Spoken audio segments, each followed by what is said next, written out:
blackout build. So this is a YHM carbine length diamond EXT, I think, quad rail handguard.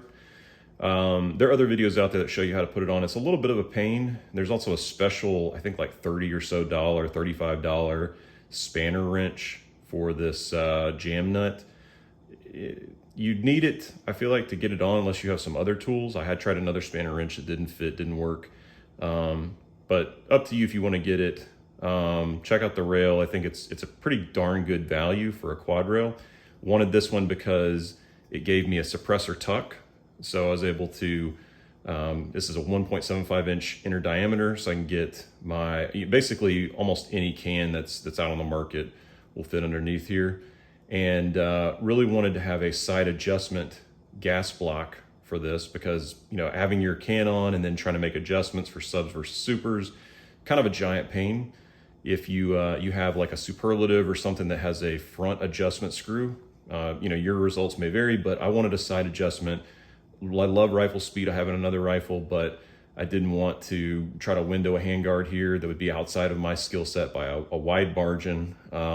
Just want to try something new. So this is a JP Enterprises JPGS-9D. I love this gas block. It's been awesome so far. You can't see here, but it actually it's a clamp style and it clamps from underneath the bottom. So you can put this on if you have like a front sight post or something where you want to add this gas block. Instead of that, and you want to go around to your muzzle devices, pin and weld, whatever your setup is, you don't have to actually remove everything to put it on. That wasn't a huge selling point for me, but I do like the 6 screws that it comes with to clamp it on. It's very secure. I haven't seen any gas leaks.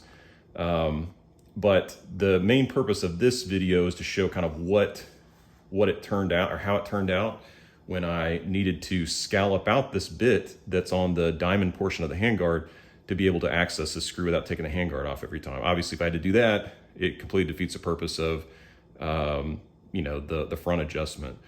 So had some Dremel bits, got some burrs, opened this up.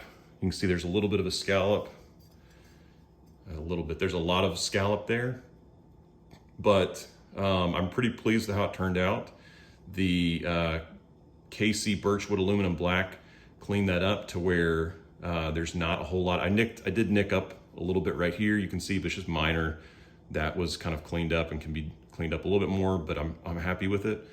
But now I can take, especially a ball end, but even like a regular hex end is easily accessible now on the side where it was previously blocked. So I can get my hex key in there and just turn. I don't know if you can hear that.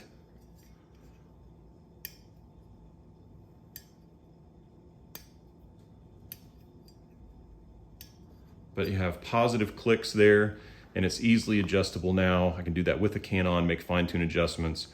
Anecdotally, for my Diligent Defense Enticer S, the settings for Callaway Ballistics 220 grain subsonic 300 blackout, 26 clicks open, 26 out of 36. 36 is wide open, 0 is closed. I need 26 for subs, and then 16 for 150 grain Freedom Munition supers. So all in all, I'm pretty thrilled. I'm happy with how this turned out. It looks nice. It's hard to see. There's a little bit of a kind of a crescent there on the rail, but you know, at a quick glance, you wouldn't necessarily see it.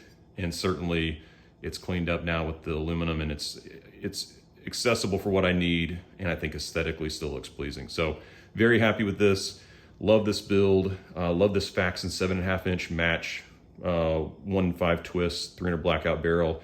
It's been great so far.